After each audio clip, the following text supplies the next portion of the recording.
The Young and the Restless spoilers Wednesday full episodes February 19, 2025. For years, devoted fans have been speculating about the true role of Daniel in the intricate web of our beloved show.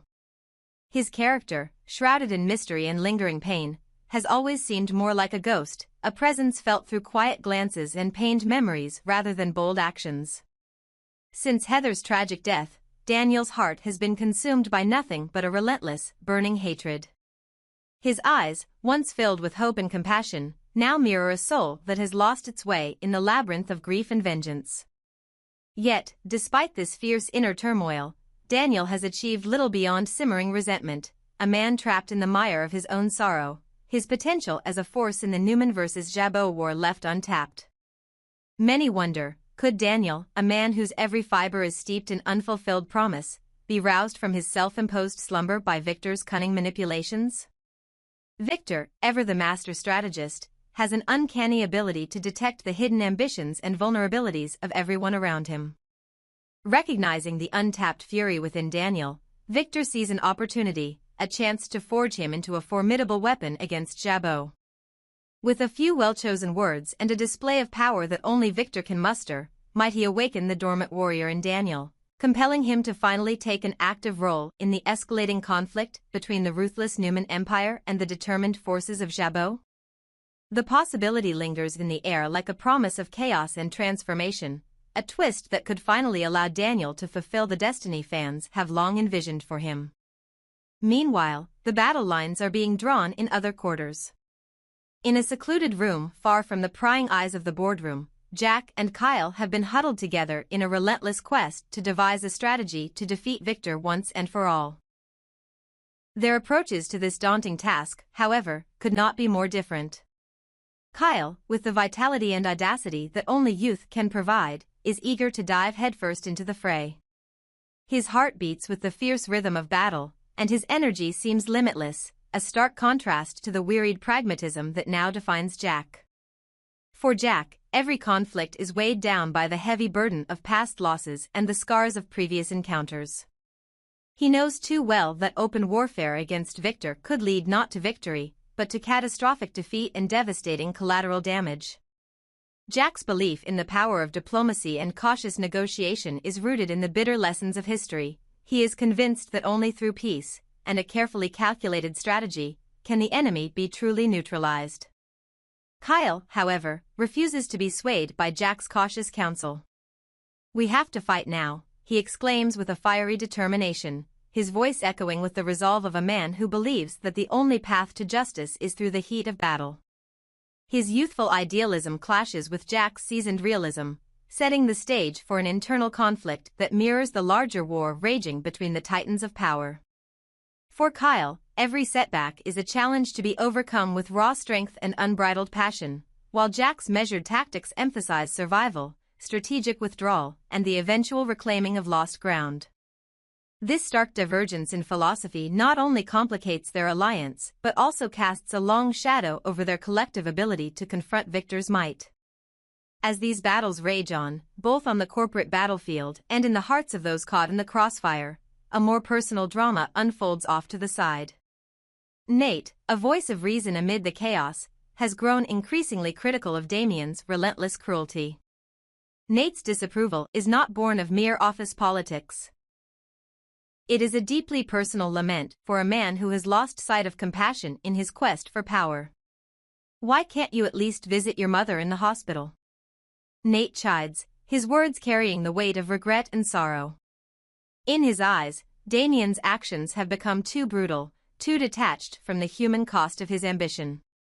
Despite all his ruthless maneuvering, Damian's cold demeanor seems especially heartless given that his own mother lies on a hospital bed, her life slowly slipping away. Nate's criticism cuts to the core of Damian's moral decay. In his eyes, even the fiercest determination must be tempered by moments of tenderness and forgiveness, particularly when time is running out. Nate argues that regardless of past transgressions, there is a need for human connection at such a crucial moment. "She's dying, Damian," Nate insists, his tone both pleading and accusatory.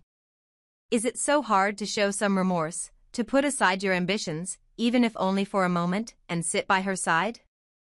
even a mother who has wronged you deserves forgiveness when there's not much time left. His words are a reminder that no matter how high the stakes, the ties of blood and love can never be completely severed by ambition or revenge. For Nate, the possibility of redemption, even in the dying moments of one's life, is a sacred opportunity, a chance to mend broken bonds before they fade into oblivion. In this tumultuous landscape, every character finds themselves at a crossroads. Daniel, whose potential as a pivotal player in the Newman-Jabbo War remains unfulfilled, could either continue to wallow in hatred or be galvanized into action by Victor's persuasive influence. Jack and Kyle's clashing ideologies reflect the broader struggle between cautious diplomacy and bold confrontation, a tension that could determine the fate of empires. And then there is Damian, whose harshness is now being called into question by those who still believe in the healing power of forgiveness, even in the face of inevitable loss. The future remains uncertain. Will Daniel finally emerge from the shadows of his grief, transformed into a weapon of calculated vengeance under Victor's guidance? Or will he remain a tragic figure, defined solely by the bitterness that consumed him after Heather's death? As Jack and Kyle continue to plot their divergent strategies against Victor, one favoring peace and measured negotiations, the other craving the adrenaline rush of immediate conflict, the stakes of this multifaceted war escalate. Every decision, every act of defiance or compassion, ripples through the delicate balance of power that binds Newman and Jabbo in their deadly dance. Moreover, the personal choices of each character are interwoven with the larger narrative of betrayal, ambition, and redemption. For Daniel, the specter of Heather's memory looms large, a constant reminder of what has been lost and what might yet be regained if he chooses to channel his anger into a force for change. For Jack, the hope is that his preference for a peaceful resolution might ultimately prevail, preserving not only his own legacy but also the fragile human connections that still survive amid the treachery. And for Kyle, the battle-hungry fire within him may either propel him to glory or lead him down a path of destruction, where the cost of victory is measured in shattered lives and irretrievable losses. As the saga unfolds, the question of whether redemption and forgiveness can coexist with the ruthless demands of power continues to haunt every move. Will Damian, urged by Nate's impassioned pleas, find a moment to reconcile with his dying mother, even as his actions on the battlefield grow ever more ruthless? And as alliances shift and loyalties are tested in the grand chessboard of corporate warfare, one thing remains certain. Every choice, every sacrifice, and every act of mercy or malice will leave an indelible mark on the future of this tumultuous world. In the end, the fate of these intertwined lives, Daniel's long-hidden potential, Jack's yearning for a dignified peace, Kyle's thirst for immediate confrontation, and Damian's moral reckoning, will determine not only the outcome of the Newman-Jabbo War but also the very soul of a world where ambition, betrayal, and the possibility of redemption walk hand in hand. Only time will reveal whether the scars of the past will heal, whether forgiveness can triumph over the darkness of hatred, and whether the quiet heroism hidden within each broken soul can rise to meet the demands of a future forged in the crucible of relentless ambition. Sally and Billy's decision to remove Phyllis from their lives, especially from the professional sphere, sent shockwaves through those who knew them best.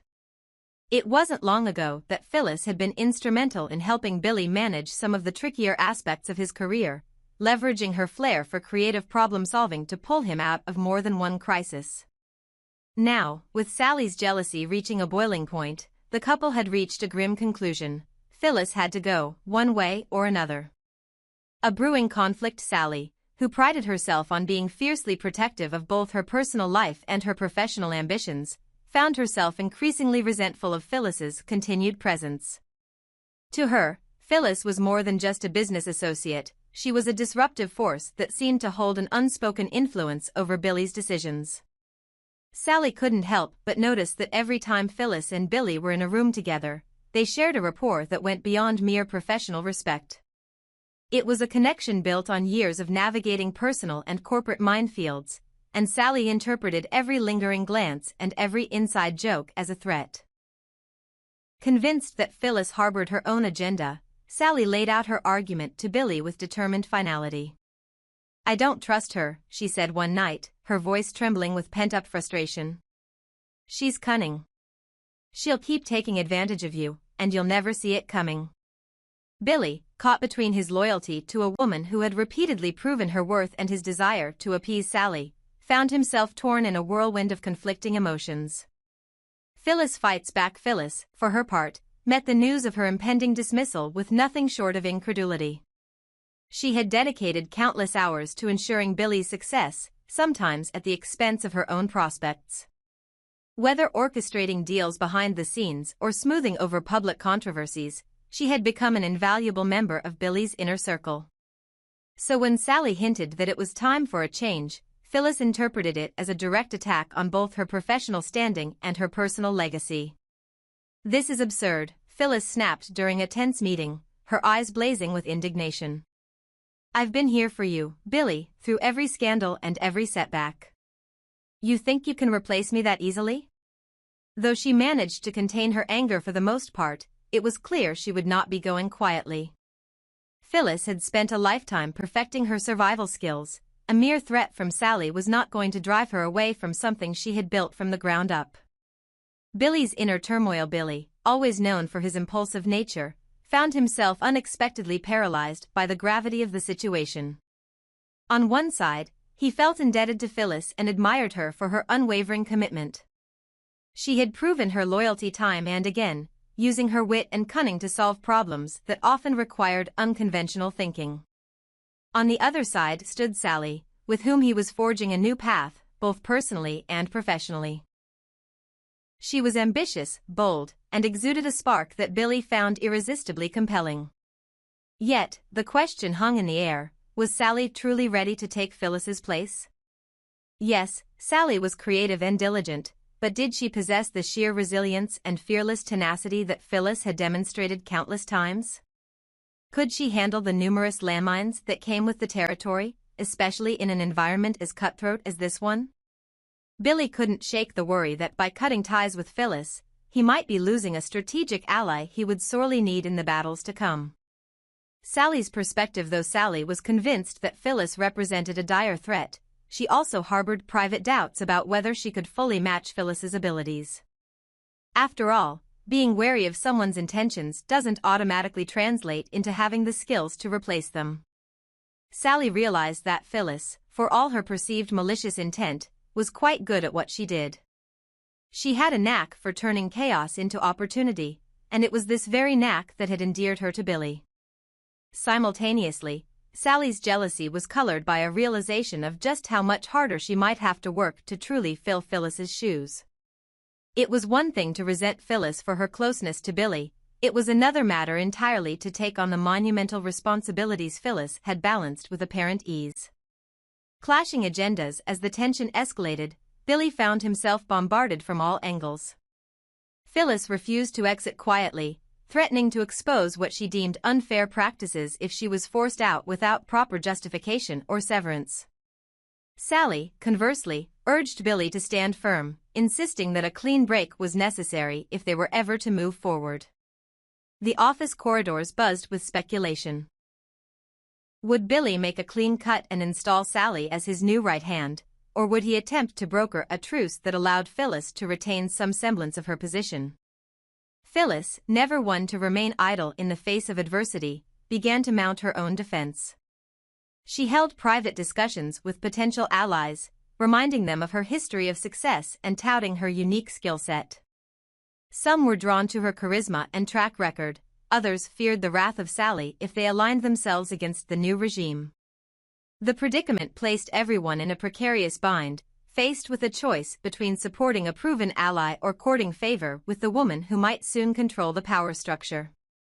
The risk of underestimation. In the midst of the chaos, it became clear that no one, not even Sally, could truly predict what Phyllis might do next. She was resourceful and had a long memory, characteristics that turned her into a formidable opponent when cornered.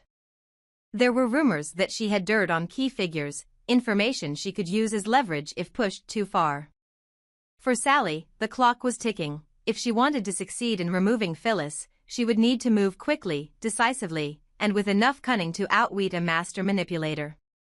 Billy, witnessing the tension mounting on both sides, grew increasingly worried about the fallout. On one hand, he was wary of losing Phyllis's expertise. On the other, he feared alienating Sally, who had made it abundantly clear she would not tolerate Phyllis's continued involvement. The dilemma, at its heart, was existential for Billy. Did he value professional stability enough to risk jeopardizing his personal relationship, or was he willing to gamble on Sally's promise of a future free from Phyllis's tangled history? A decision looms. Whispers of an imminent showdown spread throughout corridors and conference rooms. Many wondered if Phyllis would ultimately force Billy's hand by leaking sensitive information or if Sally would unveil a new strategy to secure Phyllis's departure. Some even suspected a possible compromise. If Phyllis agreed to back down and cede certain responsibilities, she might still find a place in the organization, albeit on reduced terms. But the likelihood of Phyllis accepting a diminished role seemed slim. As the standoff approached its climax, one fact remained incontrovertible. The final verdict would alter the power dynamics in more ways than anyone could anticipate. If Phyllis triumphed, Sally would be forced to swallow her jealousy or risk losing Billy. If Sally prevailed, Phyllis would be cast adrift, her future hinging on whether she could reinvent herself in another corner of this cutthroat world. A glimpse ahead. No matter the outcome, relationships would undoubtedly be tested, and perhaps permanently scarred. Would Billy choose to appease Sally, severing ties with Phyllis in the process? Or might he pull back at the last minute, afraid of the repercussions of letting go of someone with Phyllis's formidable skill set? As for Sally, could she handle the burden of stepping into Phyllis's shoes, or would the enormity of that task force her to confront her own insecurities? The tension crackled like static electricity in every shared meeting and passing interaction. In the end, it was clear that this drama was far more than a simple choice between personnel. It was a question of loyalty, ambition, and the underlying motives that drive each person's pursuit of power. And with every charged moment that passed, the stakes rose even higher, threatening to reshape alliances and unsettle the delicate balance that had kept this precarious world from plunging into all-out conflict.